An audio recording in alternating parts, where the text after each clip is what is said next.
do this. I'm not old. Are we rolling? Yeah, we're rolling. Oh my goodness. It's I'll the edit. first. I'll edit the. No, we don't have to edit. We don't edit things. Nothing's being edited. I have no voice. Why do you have no voice? Well, I was at Game 7 of the Stanley Cup Final. Are you a big hockey person? Huge. Didn't know a single player. But I had an amazing time. Yeah. Is that your first game you've ever been to for hockey? No, I actually go to a lot of Panthers games, and I do know a few players. I can't name them for you, but I do know a few. Did that ticket run some money? Actually, a friend of mine hooked it up big time. Yeah. The tickets were like $5-6 grand. Were they really? Yeah. Y'all were down pretty close too. Yeah, but we got them for like $1,400, and then I bet $500 for Panthers to win. Won $500 on that. You did. So I only How spent $900. Look at you. That's math right there. You are so good at math. Yep. So, we'll go ahead and get started. So, this is the first episode of the Noteworthy podcast. And Love the name. Yeah? Love the Noteworthy. Noteworthy. Are You you and I- noteworthy? No one neither one of us knew what a node was 6 months ago. Crazy. But now we know what nodes are, and hopefully as we progress doing this show together, you will learn what nodes are. This week we're doing it here in South Florida. We're getting our bearings, getting everything set up. Get loose. Next week we will be doing it in Hawaii, Hawaii. which is crazy. We will be in Hawaii, which We is will kind be of in where our Hawaii. node journey began. Mm-hmm. We're going back to our node roots. So, kind of what we're going to do is that everything that this whole show is about is kind of like, well, Paul and I have known each other probably 5 years now, since Yeah. you were 18. Yeah. And I'm going to let him tell his story a little bit in a few minutes. But we want to go in depth into finding out about, you know, a lot of what we do is going to be within the blockchain space, AI, anything to do with, you know, crypto, things of that nature. And a lot of it's going to be stuff we don't know about that we want to learn about. So we're going to have experts on. We're going to have people that know about crypto, understand how Bitcoin works, understand how all these things work. But a lot of it, too, is going to be, you know, when I got started in business when I was 22 years old, I had guys that I just sat and talked to. And I learned a lot from. And when Paul and I met, he was 16. I'm sorry, not 16. He was 18. He started in YouTube and influencing when he was 16. And I'm going to have him tell that story. But he and I got to know each other because of just a thirst for knowledge, you know, learning and getting around people that are very successful. So this whole show is going to be built around having people on. And if you know people and you want to have them on, I mean, it doesn't matter. Let us know. Yeah, let us know. Send us a Direct message. direct message. No, I think it's more like on podcasts, it's more like comments. Okay. Yeah. Put it in the comments. We're both new to this. And honestly, what's really cool about this podcast is a lot of the stuff we'll be talking about, meeting people, and they'll be telling us is stuff that I don't know myself. So I'll be learning a lot. Paul knows a lot more than I do. Old Paul, of course. First of all, this is what I was going to say. Before he came along, I used to just be Paul. And now, around all of our friends, videos we put out, I'm now Old Paul. Yep. Which I don't feel like I'm old. I love it. I hate it. I love it. But it's all right. So let's just jump into it, right? So the way I got introduced to you was through someone else that was an influencer. And the way that we were going to first start talking is I wanted to help them because I realized I look at things that are up and coming. I look at trends. That's what I've always done. I jump into businesses where if they are, I believe some things come around and they stay forever, but everything in life changes. Every business changes. I don't care what you're doing. And if you don't stay on top of the changes and learn stuff, you get left behind. And so when I met Paul, I started talking to him about putting something together, teaching others how to do YouTube. Because if you ask a kid now what they want to do, do they want to be a doctor, an attorney, a lawyer? No, they want to be a YouTuber. Yeah. They want to be some an sort of influencer. influencer. They want to be something where they're online influencing. So I want you to, first of all, kind of tell your story. And then what today's episode really is going to be a lot about is kind of the things that you've learned and gleaned and learned over the years. Because I don't want to give you too big of a head, but I have an immense respect for him just because he grinds it out every single day. Like a lot of people think I think they think being an influencer or YouTube is, oh, I just throw up a couple videos and that's it. Yeah. And that's not it in the least bit. Yeah. And one of the projects that he and I are working on extensively that I'll mention at the end today called Pixa is something that I've always found if you find a big solution to a big problem, you usually get a big paycheck. But if you can make it so you can help people at the same time, it's 10 times better. So how did you get started? Like, well, first of all, let's talk about your accolades when it comes to YouTube. Yeah. You won't tell them, but I will. You have 2.8 million subscribers. Yep.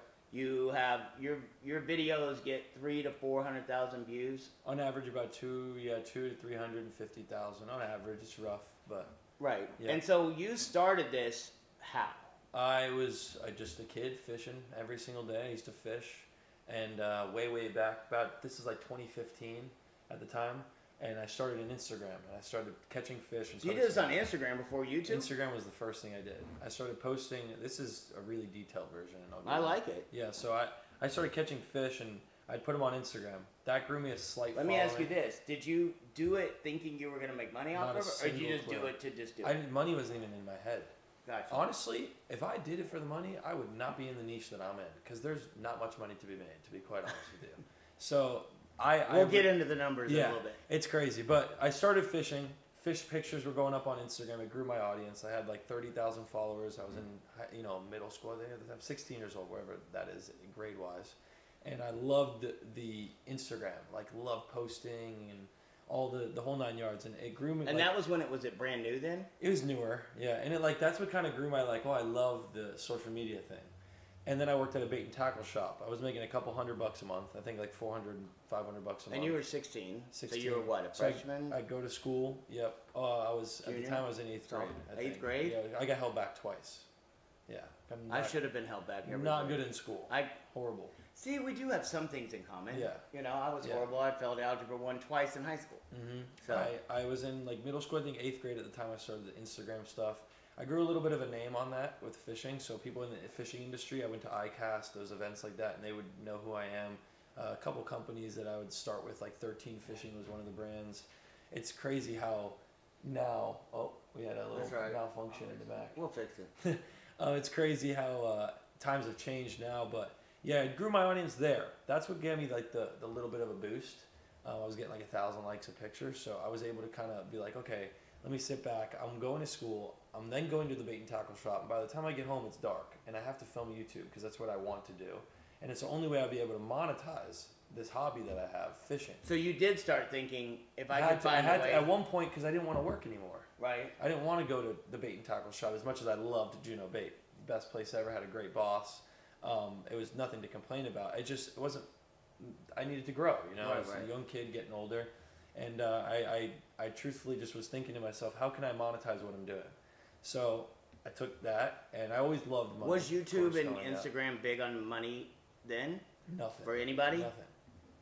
I don't think Instagram had monetization. YouTube CPM, which is cost per milli, which is like per 1,000 views that you make X amount. CPM was horrible. So no one on YouTube was even making the money. Remember that, because I want you to explain how that stuff works later. So, so I took that to YouTube, and I started making fishing videos. Fishing videos, I actually had a couple of them spike, and it was crazy because I was promoting it through my Instagram, still working at the bait and tackle shop. I'd go to school, go to work, come back, film. If you look back on my channel, all the videos are at night because I would just work. I'd sleep 2-3 hours a day, and then I'd just do it again and again and again and again and again. And then I told Were you doing it for money? No, I was just doing it because I wanted a job that didn't require. So you knew if you could get it to a certain level, you could at least replace what you were making. But it was never on my mind to do it for a living. It was just I don't have to work, really. I could live with my parents, go fish when I want, and I'm filming the hobby. So I could just do what I love, you know what I mean? Right. Then it got to a point where I was getting older, and bills started to be like, okay. Older is in what? I had 16? 17 years 17 old. years 16, old. 16. But I had to start, my mom and dad, I had to start paying my phone bills, stuff like that. As I got older, that's what my parents taught us to do. That's awesome. Work for your own stuff, you know what I mean? So if I wanted a cell phone, I had to make at least half the payment. I wanted a Tacoma, a nice truck. I got to make the payment. So I started being okay, now I need to make more money, right? And money, again, was not on my mind. It wasn't like I'm here to make money. You were just making it so you could keep doing what you like. Exactly. That's so it. I started fishing even more, but I realized slowly, when I mean slowly, I was like, holy crap, this is hard. I can go out, spend money on bait, tackle, lures, the whole 9 yards, gas, and then I can not catch a fish and the whole video is scrapped. So what else do I love to do? Let's take fishing, combine that with keeping fish, and do it in a way that no one's ever done it before. And at the time, that niche was untouched. There was like, I'm talking 3 to 5 What niche creators. are you talking? Like Fish keeping. Like, there was no one doing it on YouTube at the time that I started it. Now it's so you're huge. taking a shot, even hoping that people would watch it. Yeah, it was one guy that was doing it, and his name was like, it was like King of DIY. That's his name, and he was like the only fish keeper like that was actually doing at that time. And I took a whole different spin. I didn't even take anything like he was doing. He had a building, whatever. But I started digging ponds in my parents' backyard. And growing up, That's how you did it first, right? The first thing you ever did big on the video. Yeah, I realized that fishing was a lot harder to make videos, so I wanted to mix the fishing and another hobby of mine, which was fish keeping. Okay. So I took both of those, and I told my parents, "Hey, can I dig a pond?" We're like, "No, we rent this house. We can't do that. You can't dig." And I didn't understand. I'm like, "Landlord, just tell him I'm going to dig a hole." Like. So you dug a hole in the rental house first? No. Oh, okay. So eventually my parents bought a house. I was able to go in the backyard, dig a hole. I left a mound of dirt 7 feet tall in the backyard for probably 5 months, 6 months. I bet they loved you. I give my parents all the credit in the world. Seriously. They must have been very tolerant. Yeah, and they just believed in me. That's awesome. They believed in what I wanted to do in my life, and they saw the future. And I started digging ponds. Once I dug the ponds, I saw traction on YouTube. It obviously was working, so I said, I'm going to just keep doing it. Bait tanks. Keeping fish, so I'll go out, catch a fish on the fishing tackle and stuff like that, bring it home, keep it as a pet, feed it, and then those videos would get views. People would get attached to that lifestyle that I'm living with all these fish and animals and stuff like that. And I've always been an animal person, especially for my mom. She's a big animal person, so I wanted something exotic. So at this time, I'm like 17. I'm finally like making a little bit of money to where I could be like, hey mom, like I should take this more serious type thing. And I wanted a pig. I wanted a porcupine, actually. And you were still in the same house? Still in the same house. I wanted an exotic animal. It was a porcupine or hedgehog or something like that. Me and my mom went to go look at him. We were thinking about getting it. And then I came across this pig on Craigslist, and his name was Lulu. It was this little tiny, colorful pig. One brown eye, one blue eye. I was like, I need that. We drove 2 hours, picked it up, me and my mom, came back home, and I had a pet pig. And I started filming it. And then I lived in the house with the pig for 2 years. I got another one. They made babies, and it just took off from there. You still have Lulu now, or she still have Lulu? I've heard that name. Still got the OG awesome. mama. But to backtrack a little bit from the story, my mom and dad, I didn't want to go to school anymore because for me the school was taking so much time that I could be dumping into this career that I wanted to make, right? So and listen, school is for some people. Like 100%. It works. 100%. My parents it worked for. Me, not so much. But yeah. Over time, I think people have become more tolerant of that school, the nowadays way it's done. It doesn't work for everybody the way it's set. Yeah. I mean, I was literally editing and filming thumbnails and everything in class. Like, I was not paying attention. I was either sleeping, editing, filming. Teachers didn't like it, and I wasn't in the greatest school. So, like, the kids, no one was paying attention. It wasn't the greatest school at all. A lot of kids were, misbehaved. It was pretty crazy. But I was just in the back of the room making thumbnails on my phone, doing my favorite thing, and that was making content. I took that, I told my parents, hey, I need one more time. I need more time. I need to go homeschool. I need more time where I could finish my work early in the morning and then have the whole day ahead of me. Right. So my parents were looking at a 15-year-old, 16-year-old, like, there's no shot. Right, they believe in me, but they're like, okay, this kid. They're also like they don't know YouTube. You asked them what it would take, right? Yeah. What would it take for me to be? I said, what would it take for me to go homeschool? And I was at the time like 16 years old, and they said you need to make $6,000 2 months in a row, and I was like, say. And what were you making at the time? $400 a month. And my first paycheck was like $40, and I remember making my first cent. When you say you were creating. What do you mean 400? I got monetized. I finally made money. It was like $40, and then that's what you made. Yeah, and then later down the road, I made 400, and then I started getting bigger and bigger, like 1,700. But when you made the deal with them to make 6,000 2 months in a row, I was only at like $500 a month. Like 2,000, maybe 2,000 was like my highest in the past, but it was very fluctuant because it wasn't. So consistent. It was such up and down. Your parents never think you're gonna hit $6,000. Yeah, they're like something that they were just saying because they didn't want me to go homeschool type thing. Right. They're like, let's put it far enough out that he might think he can attain it, but we both know he can't. I didn't sleep for like a month. I just grinded. I literally just grinded my ass off for a month straight. Posted every other day for a year and a half straight. For a year and a half straight, every other day. Did not miss 4:30 every single day or every other day. And I hit the $6,000 mark the first month thing. I made like $7,400, which was like a couple months after I made that agreement with them. I got to go homeschooled. But this was the month before I made $7,400. My parents were like, "Holy smokes!" Like he hit it. He did it. And then you did like killed it the next month, right? My dad was like, "Well, you made it one month. Now show me that you could do it again," type thing. And I was like, "All right." So next month. And at the time, now I had snowball effect. So now the videos were getting views, and it was helping because my old ones were blowing up. New audience was. So you're getting new built on the old, and it's all adding up to more money. Now it's starting adding up. Yeah. And the next month I made like $24,000, and I was like 16 years old. You know. So. And they're like, "Crap." They're like. Yeah. Like, oh my God. I mean, your dad's a cop. Yeah, my dad's so he's very conservative. For 19 years. And your mom's like in the accounting type world. She did health insurance for 27 years. So they're very conservative, just like my parents. Yep. It's funny because I'm adopted, but like, I mean, I'm so far to the different than my parents. And it's cool though that we have parents that, mine didn't really love it, but they kind of let me do my thing. They pushed me into different areas like speaking and things like. They wanted me to be a preacher, which wasn't going to happen because I tell people I like the F word too much. But I mean, it's good to have parents. Like, it's hard to be a parent. You're not a parent yet, but it's hard to watch your kid. Even with me now, it's going, okay, how hard do I push him one way, but also let him go be? I have the best parents. I vouch for them. Like they're the best parents I could ever ask for in the whole entire world. Oh no, like you do. Like they're just amazing people, regardless of everything I've been through. You always tell people I'm your parent. Yeah, so, you're my old dad. Like my second father. No, listen. So. But yeah, like I said, like my mom was always there for all my friends. I had a couple kids live with us through growing up.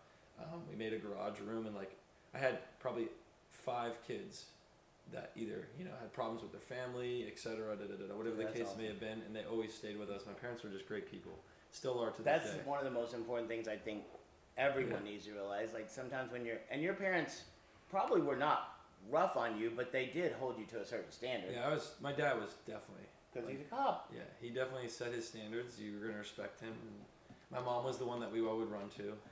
And she. But you need both of those, and it's good that you have both of them. So I grew up with an older brother and a younger brother too.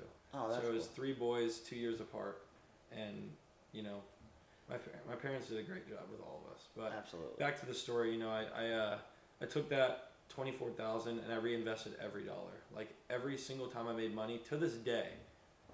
I know. I watch you every month. If I was to make, let's just say, $40,000, $40,000 goes back in. What I keep is brand deals.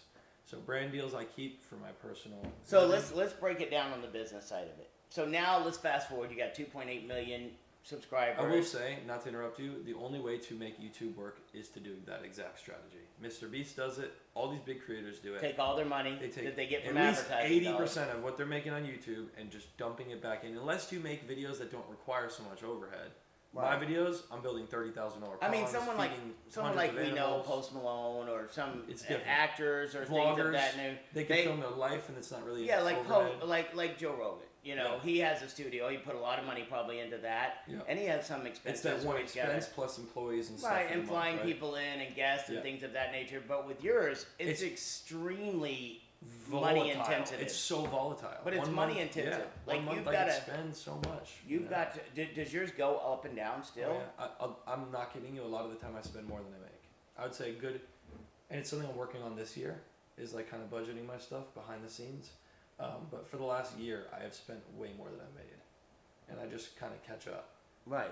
And then you just can cut back one month and kind of make move up ahead. Yeah.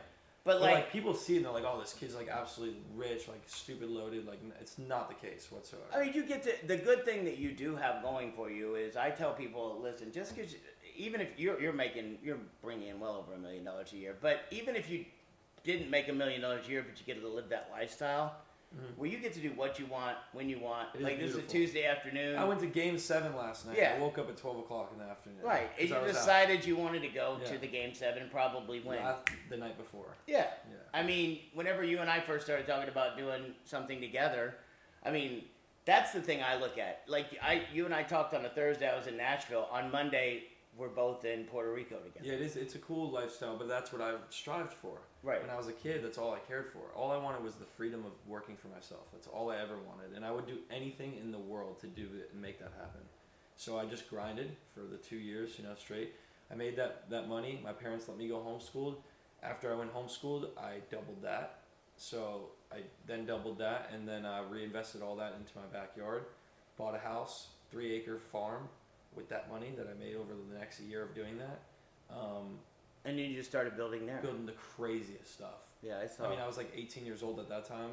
I bought a house the day I turned Dormo, 18. can you bring up on the screen his YouTube page? I did buy a house the day I turned 18. The very day I turned 18, I signed the paper. Really? Yeah. At 18 years old, you bought your first house, and how much was that house? $340,000. Yeah. There's people as adults, like in their 50s, would be scared to death. And I put like 60% down. Let me ask you, where do you think that comes from? Like that, like your parents are My very dad. conservative, right? My dad. You think he's a risk taker though, Uh-huh. or is it like how No, in his risk? mentality. He's just like go for it. I just Whatever it is, go if you for it. grow up watching someone like him, you just know. Right. You know, like you could see how hard that man works. I've never met a man to this day. that So works is it harder. because you saw how hard he had Yes. to work and didn't have time for himself that Yeah. made you want to do something Yeah. different? Well, I mean, the whole goal of this is to support my family, right? No, Like, at of the end course. the But, day, like- but my point is, did you watch him and he took risks in business, or was well, it he's because never, he was, couldn't? He was never a businessman, so he couldn't. Because he couldn't. Yeah. He had to do it a certain way, Yeah. and you saw that. Yeah. That's the same thing with me, with my Yes. parents. My parents led by example in work ethic, like your dad. the work ethic is what got me. The work ethic is 100% where I get my work ethic from my parents. My parents traveled the world. They're missionaries. My dad worked for AT&T for 20 years. He would go to work sick as a dog, like that kind of That's work him. ethic. But I also looked at it going, I don't want to have I to don't- answer I to don't- someone. No, I don't want to have to be there at a that certain you could time. not have said that any better. Like, I grew up watching my dad work. He would get home at midnight, work night shifts as a rookie cop. I mean, just do the craziest hours. I'm talking 17-hour days, back to back to back to back to back, like 5 days straight. And I'm just sitting there. How do you function? How do you wake up to your alarm clock with 3 hours of sleep after working 48 hours, etc. Right? you can just leave it at the top. I just want people to see the 2.86. You're getting close, right there. There we go. But Yeah, so I saw that growing up, and then I so saw. you see the things you want Yes. and the things you don't want. And then I saw how hard he had to work for the amount of money that he was making, and I'm thinking to myself, dude, this guy's risking his life, working his absolute ass off, and has barely any sleep while juggling the fact that he has 3 boys to take and care being a of. family and a And my husband. mom's a great mom, a husband. Like, I just see all that, and I was young, but I will say, I am absolutely gifted with my mentality. I was born with something that I do not see often in many people, and that is just like an absolute grind. Like, I will work until I cannot even function. And Well, I've watched you do it. Like when Yeah. I first met you, I still had that same mentality of, it's a YouTuber, just throw some Yeah. videos up. But now watching you being in it, like I watch you. You get up, you're always thinking, you're Mhm. always coming up with the next idea. You're always like, I mean, I went to your house the other day and you had a new chicken coop up Yeah. that was painted and put together and all that stuff. And I'm like, that wasn't there a week I thought ago. you were gonna say you had a new chick over. I said, Paul, that stays off. podcast." That's not where we're going with that. You don't have any new chicks. Oh god. But just watching it, like that's the thing I get that a lot of people I don't think get. It's like I will grind something yeah. until I know it's like I'm gonna make it work. Like REVO, you and I bonded again and Yeah. reconnected over REVO. But it And really, we'll do a whole podcast on that. yeah. But it's not even just about the REVO thing. It's like being around someone like-minded. Mhm. Like you and I don't like to say what I'm about to say, but we're about 30 years difference in age. Mhm. But the mindset is the same. That's why I think I clicked so good with you. You know what I mean? Like, when I met you, I thought to myself, you know, I always take a step back and look, especially because I've learned a lot of lessons. Like, okay, is this guy real? If Is they're gonna this try that? to get something from what me, do they want from me? Yes. And it is cool to like to know like that we've done so much traveling together.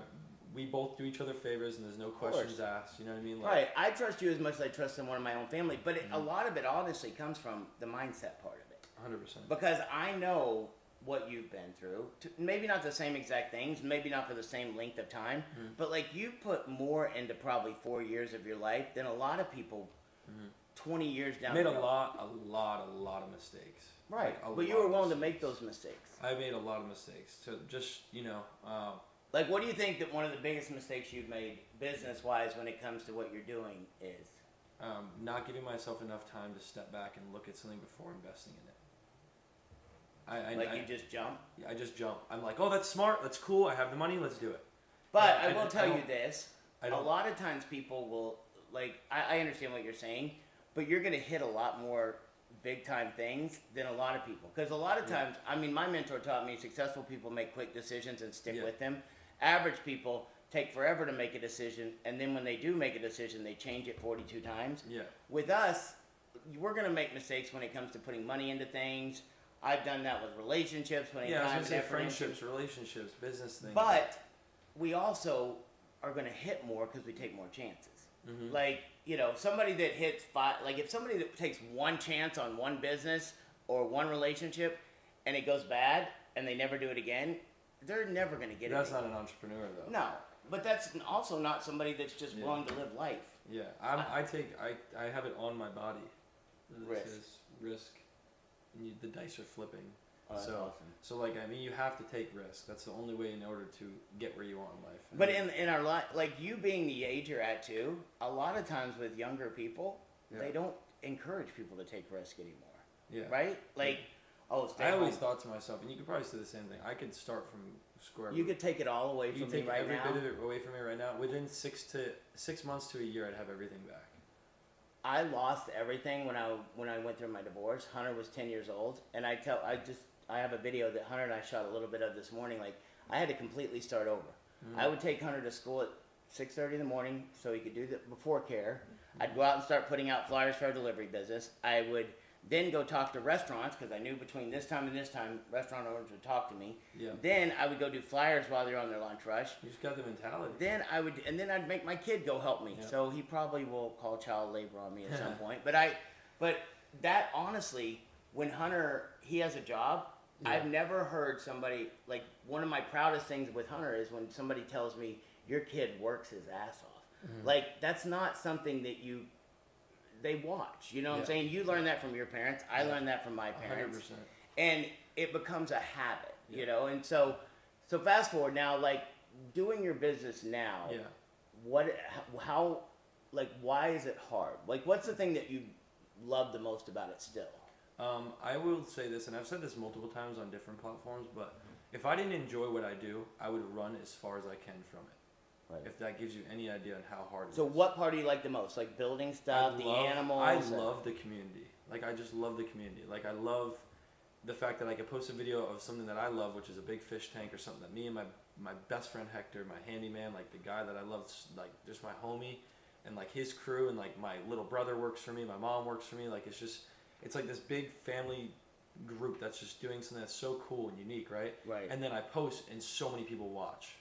And then then they comment. And then they comment. The engagement, the likes, the meet and greets, and I always say to myself, like, how grateful I have to be for that, because, like, truthfully, I have the best fans. Like, they're hands down, like, I've watched it. When you come out with anything new, they're just buying your merchandise, or they're also always there to supporting charities and. Yeah, and like to me, like I'd always, and I vouch for this, and I'll never change. I will never change, but like I just always, you know, I'm very grateful, and like I had to remain humble, because like a lot of people let all this stuff get to them, and that's when you change as a person.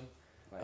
When you let the money get to your head, and you let the assets get to your head, and you let the fancy jewelry and like all this stuff. Like, granted, you can get all that stuff, but there's a big difference between getting it and then flashing it and like. Right. Like the stuff I have, like I would rather put my money into business stuff, into something that makes it bigger. Like with us, with REVO and Pixar that we're going to be coming out with soon. Like those are things that, the reason why I start businesses now, honestly, is not because of money. Yeah. The money comes because of what I love to do, like you just said. Like building a community, helping drivers when it comes to REVO. To answer the question, community. The community is what I love, and then the hardest part is just juggling all of it.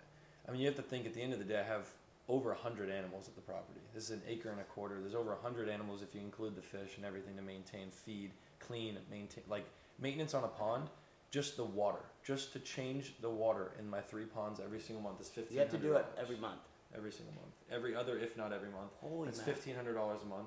Feed $1,200 a month between the fish and the animals out back. So the overhead's insane. You know, that's why I do memberships, so like people could spend $4.99 a month, and that all that money goes towards feed. To help upkeep. Yeah. I didn't even know that. Yeah. Holy mackerel. Yeah. So there's like 100 members. It's nothing crazy, and I never promote it. Right. I promoted it back a couple months ago a few times, and that was it. I still haven't said anything about it, but Because honestly, I don't want to be that guy. Like, I hate being that guy, like, oh, I need your help. But because at the end of the day, if you just watch my stuff, It helps. you're doing plenty. You know what I mean? But those that do go out of their way to get the memberships and buy merch and stuff like that, it helps tremendously. Like, Right. because all those funds do go right to the fish, the animals, the feed, the vet bills, the hoof trimming, the teeth trimming.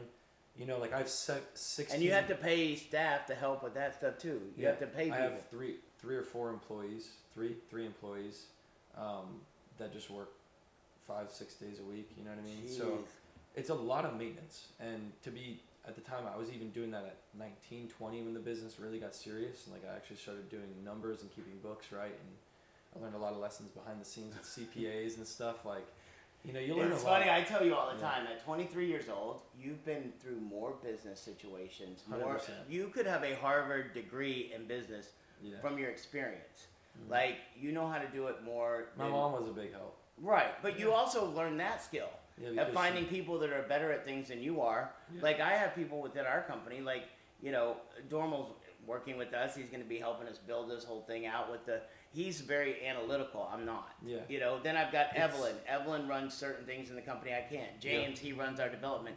But a lot of times people, when they start businesses, they think they have to do everything themselves. Yeah, no. If I I think, can't as a do matter it- of fact, that's the worst mindset you could probably ever go into a business Right. with. But in the beginning, you have to do You it have to. everything. But that's why it's hard. People don't understand that it's not easy to do this. If it was easy, everybody would do it. That's right. You have to have some sort of grind left in your body every single day. It's not just once a week, 2 times a week. It's like going to the gym. If you don't go 5 times a week, there's no results. This You know is what I mean? 5 times a week. This is This is- 0 times a week. It's just, But you're 100% right too, and it's always like I have people that when I'm in a relationship, they're like, "Oh my gosh, all you do is worry about your business." Well, my business gives me the ability for you to go on this trip. My business gives you the ability to do this. My business, and it's like it's very important who you surround yourself with. I feel like too, like today, I went to lunch. I knew we were coming back here, but I was like, "Oh wait, I have this." I start utilizing my time in my head. I'm gonna go from here to here, and I've got 20 minutes. I can get this call done. I can get that call done. I can get this done. I can get everything done on the way back. Every single day, I do this note thing, and I'm saying this on camera because it might help those watching. I have a note. It's an app, and it's in a line, just like a calendar, but Right. it's not a calendar. It's And your notes. yeah. I have that in And mind too. It shows everything I need to do at the time of the day, and if I don't do it, I can drag it to the next day, and in a place that's available. So it's just like keeping a calendar, but it's just like a That's different then. That's not all notes. So What it's is it, called an app? Planner Note. If anyone wants Planner note. Planner Note. I'm gonna be getting. And you can like check off what you do and slide and delete once you do it. So I have them in order in a line, and when I do them, and if I think of something, I write it down immediately. Because if I don't, I forget. I will always forget. So I write it down in that. Me too. That's helped me tremendously for anyone watching that, you know, can't ever remember what they need to do in a day. So what do you think the future? Well, the present of what Yeah. you do right now, because we're working on a project. Because one of the things that I when I met you is I was like, I watch how much you grind, I see how hard you work, and you have to do that every single day. And at any time, I things try to can take change. 1 day off a week.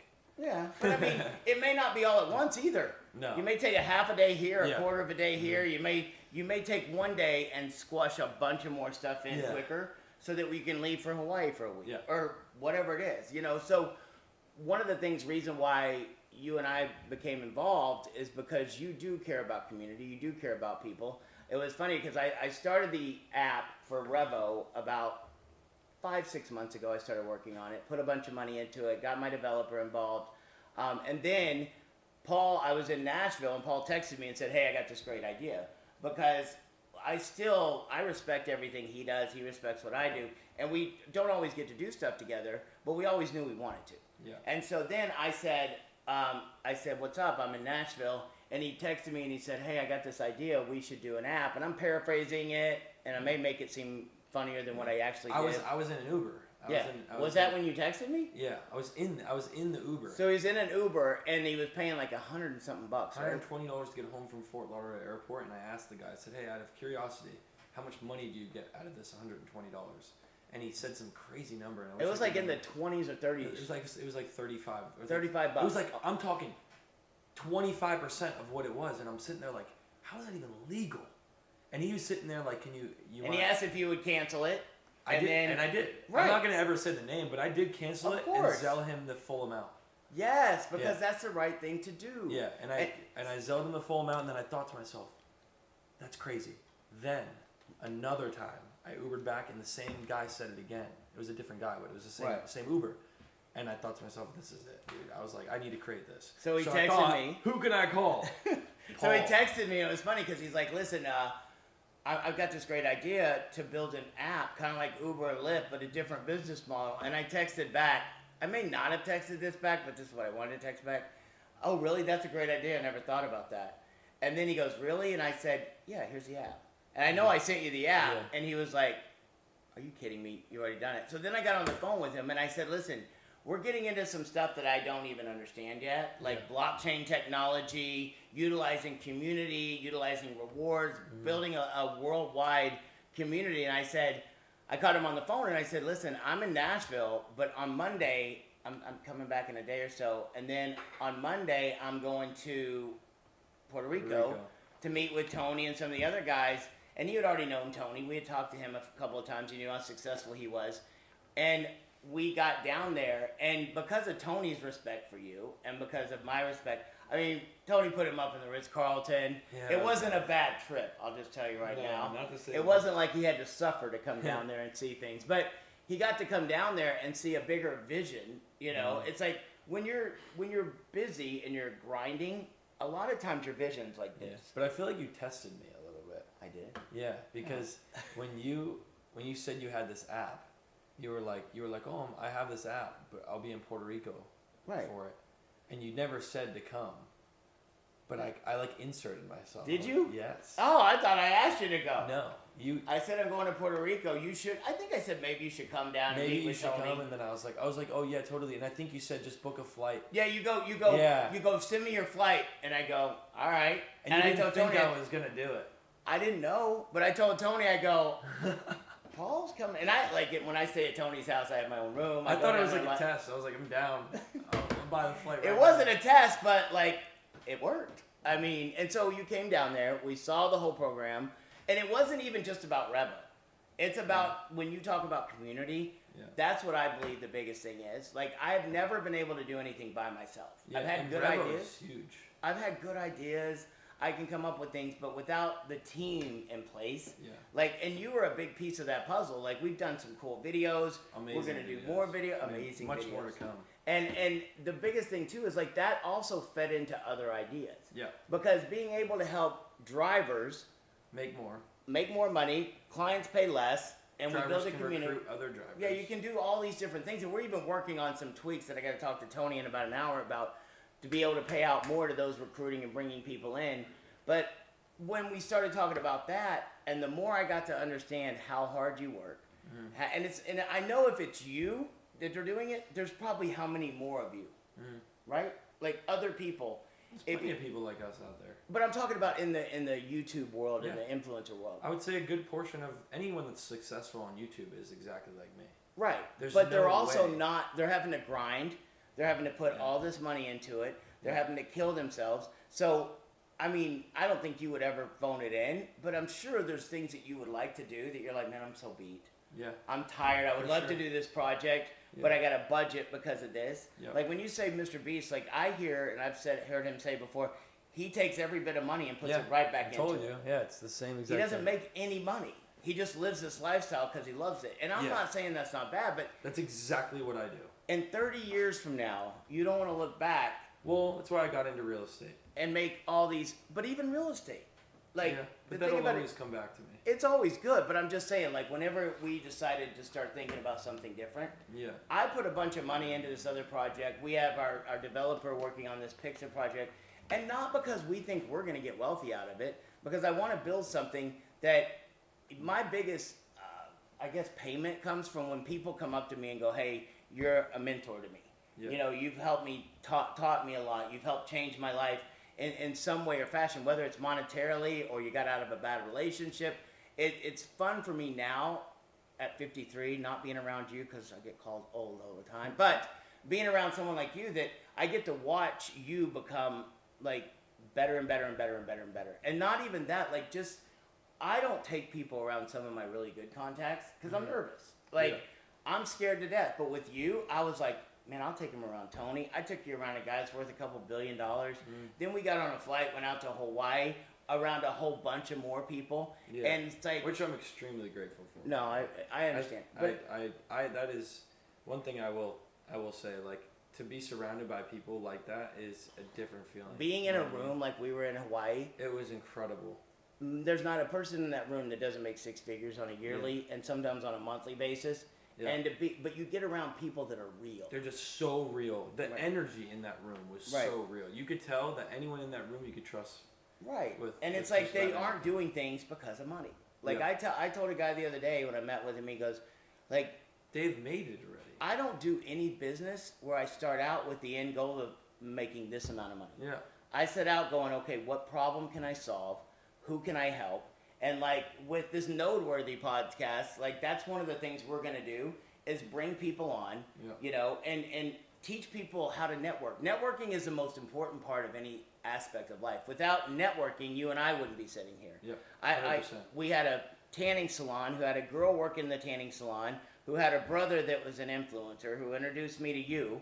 Yeah. And now because of that chain, I've introduced you to Tony and some of these other people that now I guarantee you, if nothing else, you got more viewers out of it. They're watching your, you know, and a lot of these people come up to you and they're excited about being around you. So now when we work on REVO and we work on Pixa and we work on these different things, it's fun. Like when you and I get together and go hang out and do these stupid videos and have fun, like it's a blast. So what do you see the future of social media being and influencing? I personally think a lot of people say that YouTube's, it's too late to get on the bandwagon, I couldn't disagree more. I think YouTube is going to be something really, really big, and if not, it's just going to keep on continuing to absolutely explode. It's the new TV, and it's only going to get more updated and more features. Do you think there's room in the market there's so for much other room things? For growth. For other platforms? Yeah. Because it's really all about attention, right? Yeah, so I think it's the beginning of, like, social media in general it's still so fresh. Like, if you really look back at it, it's only like a decade old. Like, to and the whole influencer thing is really only like 8 years old, maybe 10, 13 years max, right? Between that range. And like, it's just going to continue to grow. Like, Pixa is going to be really cool because there's so many different benefits for creators. So do you see it from, like, right now, these advertisers, they go straight to the YouTube platform to advertise, right? Like, how does that work? Do you pick the ads that go on? I just pick, like, when I make a video, I just poke these little yellow markers. And a lot of times it does it automatically. So when Could you put as many ads as you wanted in there? Yeah. Would that mess things up? Have you figured out? Like, I mean, if you want to look like a sellout, you'll have. Do some people do that? I've seen it. You know. Does it make them more money? I have no idea. I couldn't tell you because I've never tried. So why did you decide on the way you do it? Watching others? No, you trial and error. I don't know. It's a great question. Like, when I started uploading, I saw that you were able to monetize it, and I said, "What's comfortable?" Like, out of a 15 to 20 minute video, what's comfortable? I place one every 3 to 5 minutes. You know what I mean?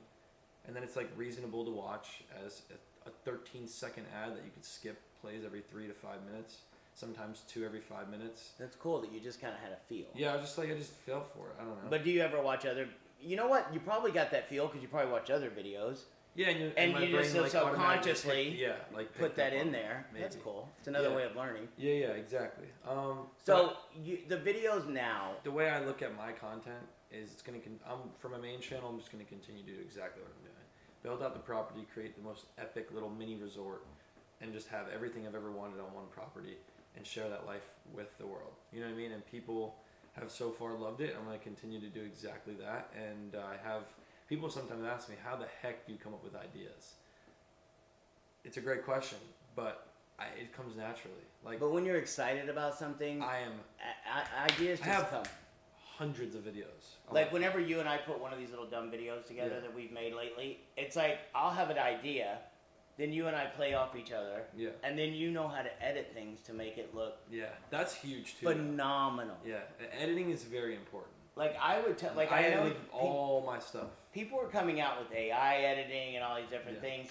I still think the human element course. And anything. Like, I think, listen, at some point, they're going to be able to have jobs do pretty much everything. Like, you're going to have AI be able to edit videos. You're going to have AI be able to post videos, do everything. Crazy. But when it comes down to the interaction between you and the person on the other side sitting at home, you're still going to need that action. So when it comes to, I think even social media is going to grow more. That's my opinion. I agree. Because I think that there's such a niche for everything. Yeah. I mean, I've seen videos where people go on and they'll watch people eat. That sounds a little weird. What? It's called a mukbang. Okay, the fact that you know that makes me want to sit further away I've from done you. it for 9 years. What? Not mukbang, but I've done internet for 9 years. Come across just about anything you could think of in that time. I mean, like, how many people do you think on a daily basis use YouTube? Oh. There's got to be a stat. Hundreds of millions. Like, and do you think there's going to come a time where, because like right now, you have a lot of advertisers and stuff that you do direct stuff with, right? Outside of YouTube. Mm-hmm. That's okay? Like, they don't care? About what?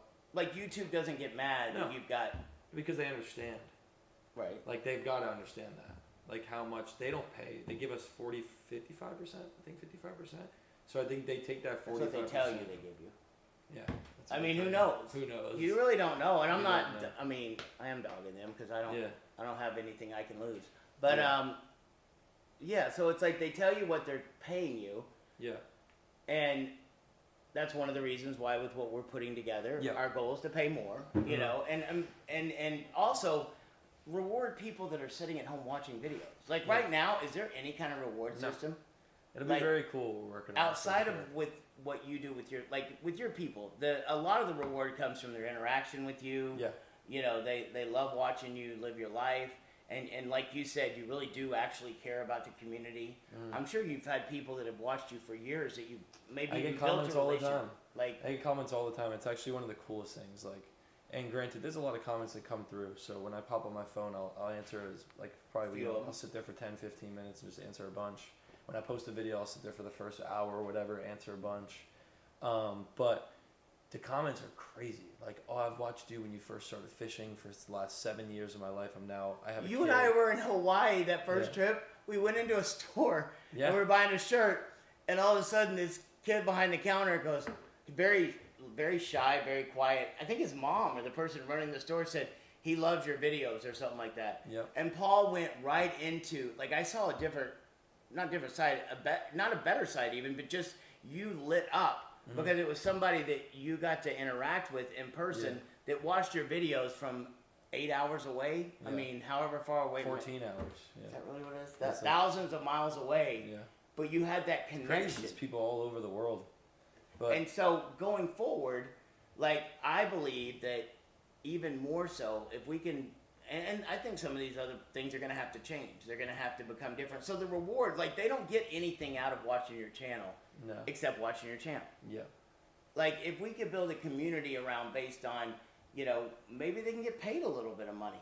Like, advertisers are the ones that are, like, they're going to go where the people are. That's where advertisers go. So do you think on a percentage-wise, most of your money, your living money, comes out of doing direct? Brand deals. That you have to have an agent? Yes, my manager TJ is the GOAT. He has to bring deals to you. He has to get we involved. reach out to like 100 companies a week. Really? Yeah. He actually goes out to companies to do that for you. Yeah, we have between 50 and 100 companies we reach out to every single week. So it's like, what, 300 on average, usually 250 to 500. You know, like I would That's say, a whole nother business in itself. Yeah, that's the only way to do it. We have software developed, like back-end AI and all this crazy stuff that we pay. I think we spend like $3,500 a month just in that to help find companies that are in the market to spend money on influencers. Are more companies going straight to the influencers than doing it on YouTube? Yeah, or they have an agency. So a lot of companies are working through agencies. Do you think there'll come a time where they'll try to cut out the YouTubes? And what do you mean? Like some of the same advertisers. No, agencies are always going to be a thing. The agencies are always going to be a thing. Because I'm talking about like advertisers. I'm not saying using agencies, but do you think there'll ever come a time where instead of them, like right now, when you go on YouTube, on whatever app or back end you use, you can drop videos in. Yeah. Do you get to choose those or no? No, I don't choose what ads roll. But you can tell what ads you don't want. If there's No. certain things in there, you can't No. say. Really? You could run whatever any company. But they can't. You can't sit there and say I don't want these keywords and things like that. Huh. I had some guys that said we could. Like I just mark a mark, and they roll whatever the heck they want to Do roll. they look at? But they look at the data, right? They've got to look at the data. Who's they? YouTube. Of course. They look at the data and they I could personalize click- the ads for I can your. click overlay, skippable, non-skippable. I just have them all checked off. So whatever YouTube wants to roll, they roll that where I mark that mark. Which means they'll pay you more, probably. I believe certain ads do pay more, But I'm talking about I like won't if you check. started clicking all these things off, that they might not pay you as much. Probably not. I don't know. I don't know how to answer that. All I know is that ads, I play that role, any ad can roll. And then you as a company, REVO, you're going to reach out to just about anyone because it's a rideshare company. Right, but If you're could I, as a advertiser, could I direct Yes. my ads? Yeah, that's what I was getting to. So if you were a fish company, fishing, you're going to reach out to all the fishing creators, which on the back end as an ad placement, That makes you the could, place you could do that. put certain channels that you prefer your ad to go into. See, I'm learning stuff. Yeah. So, my thing is though, do these companies are there certain companies that like only to do ads the way you like they can go in and place them, and then only companies that like to do brand deals? Like, are they two different things, or do they kind of overlap Totally sometimes? Like, an ad on YouTube, they don't even 99% of the people that have their ads rolling on my videos don't even know who I am. Those companies have no idea. They just send it to YouTube. Here's my budget. I want this many eyeballs, just like I you got pay you. for on Instagram or Facebook. This is what we're going to but give they you. can And then they direct get it towards. analytics back that show how many views they've received, how much click-through rate. Let me ask you this: do you think if they have click-through rate, and let's say somebody puts an ad on your YouTube page, Yeah, and they get a click and they sell something? they're going to continue to try to pump on my channel. But my question is, does YouTube get any of that money? Who knows? I bet you they do. I bet you they have something set up to where they have some kind of like one of my ideas is some of the things that we're doing is to make it so that when those ads go through and somebody buys something, Yeah, I've never even thought about it. why not you get paid more money? That's what TikTok does. TikTok Do Shop. they? TikTok Shop does that. So if you were to list a product, I want to sell this water bottle on TikTok. I'm going to list it for $50. If I sell it on TikTok, TikTok takes their cut. The company takes their cut, and I get a commission because I made the sale with my viral video And that's happening now. right now. But do you have Many to people allow make, that? People make great money on TikTok I would think Shop. that that's the way you want to do it. Yeah. And Like, so I buy this bottle. I see this bottle is available to use on TikTok Shop as a commission-based product. I could take this bottle. I can go, as I know how to create viral videos, I'll go make a viral video on this bottle and link the product at the bottom. Every time someone like yourself is watching that video and clicks it and buys this bottle, I get a commission. And I know people personally that make like thousands of dollars a month. wouldn't that be a cool idea though if you got to pick the ads too? That'd be sick. Because Yeah. if you could pick the ads that go on your page, But on TikTok, and on top of it, yeah, you got paid yeah. for every sell. Oh, that'd be Plus super. the But that's what a brand deal is with affiliate. Right. It's exactly that. Oh, okay. Yeah. But do you get paid deal? I don't do affiliate. Oh, I don't do Why? affiliate links. I just don't think there's a purpose for me. Why? Because here's the thing: I don't like to put promotions in my videos. So how do you I'm promote brand deals? very picky with. No, what I do. understand. So like if a promotion, I've had plenty of promos come that I'm like I would not want to promote that to my audience, and I just turn it down. But And what I'm about the ones you talking do? turning down big numbers like, and I just don't do it because truthfully like, I have kids that watch my videos. Some of this stuff is like, let's just say it's like, and you might have to believe this, but like nicotine or something like, I'm not gonna promote that. You know what I mean? Right. No, I that don't makes do it sense. myself. I'm not going to do it. You know what I mean? So like, unless I like the product or I genuinely believe in the product or I've used it myself or etc., that's when I promote the product. Or if I believe in it, I don't even have to necessarily ever use it. But I just think do it's you cool. get money off of that? Do you get paid a fee? Obviously. Do you ever get on top of it? No. Get money? No. That's crazy. Yeah. It's Because a what they're one-time doing flat is- rate. Which I understand that. For you, it's a better deal. Like Yeah. I've dealt with a lot of celebrities and things and different things, and a lot of them, like my brain works different because I've Is it- sat well with think about it, celebrities. if you're doing affiliate. And you've got to hope that thing goes right. Exactly. And they're going to pay you less. And then you have this ad on your channel that people have to sit through for 2 minutes for something that you might not even have benefited off of. And the whole purpose of the ad is to help fund $30,000 pond that's being built in the video. Right. That's the whole reason. If it is a promo, it's 99% of the time it's paying for the video that cost me $4,000. You know what I mean? So as we go, you're going to have to help us guide these things.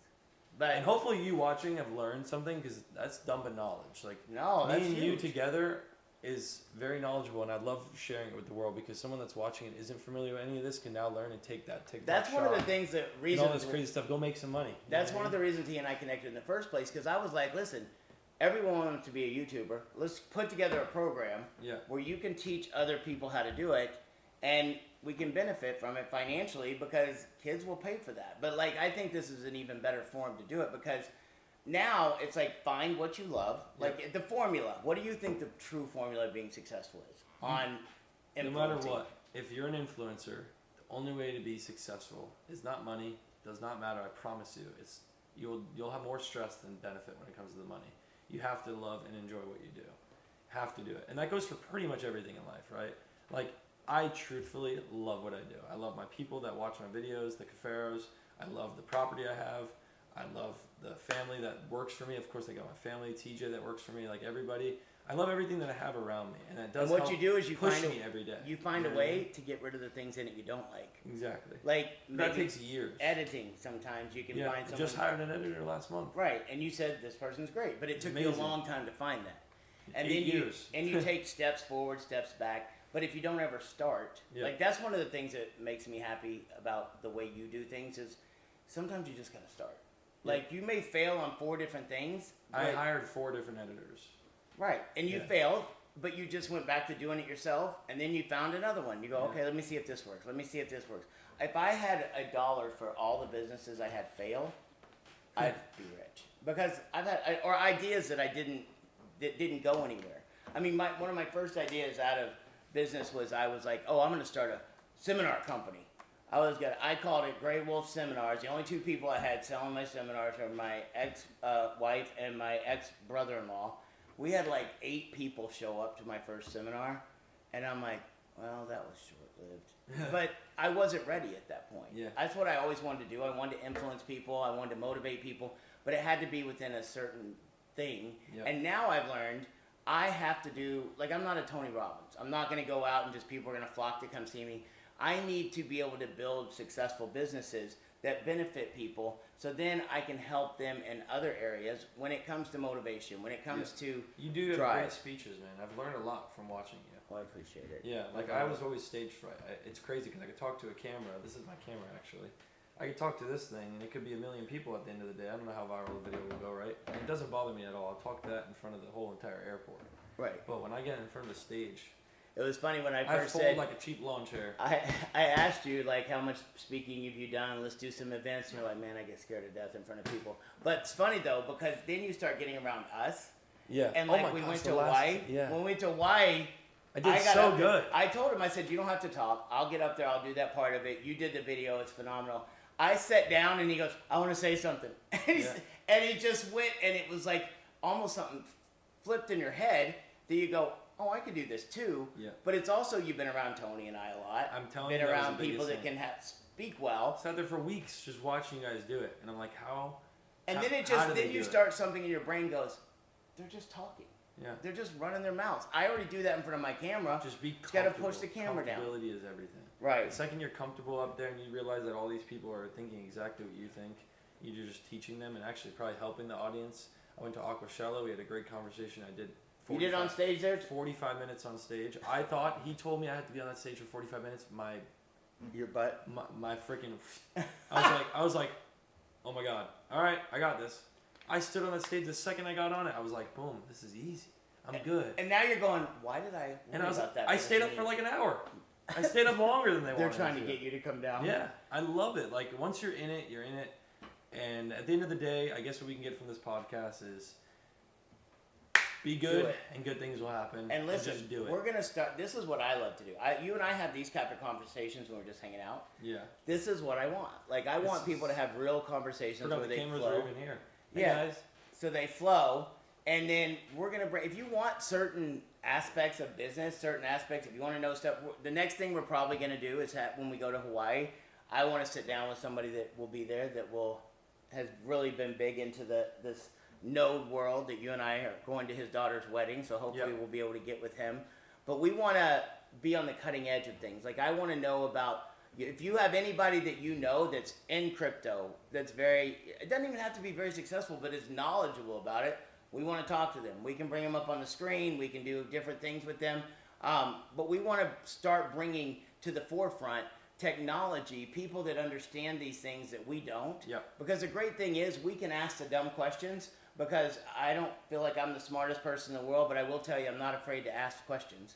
And I know he isn't Vice either. versa. Definitely so what do you say at the end of your stuff? You got to smash things, hit the like.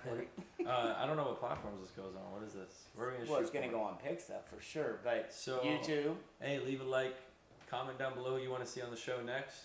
And I'm excited for what we have going on here at Noteworthy Podcast. It's something new. I've never been on a podcast before. Paul is obviously the creator of this, and I'm down with it. I love talking, I love educating, and I also love to learn. So it's going to be a really, really good time. I appreciate you listening in.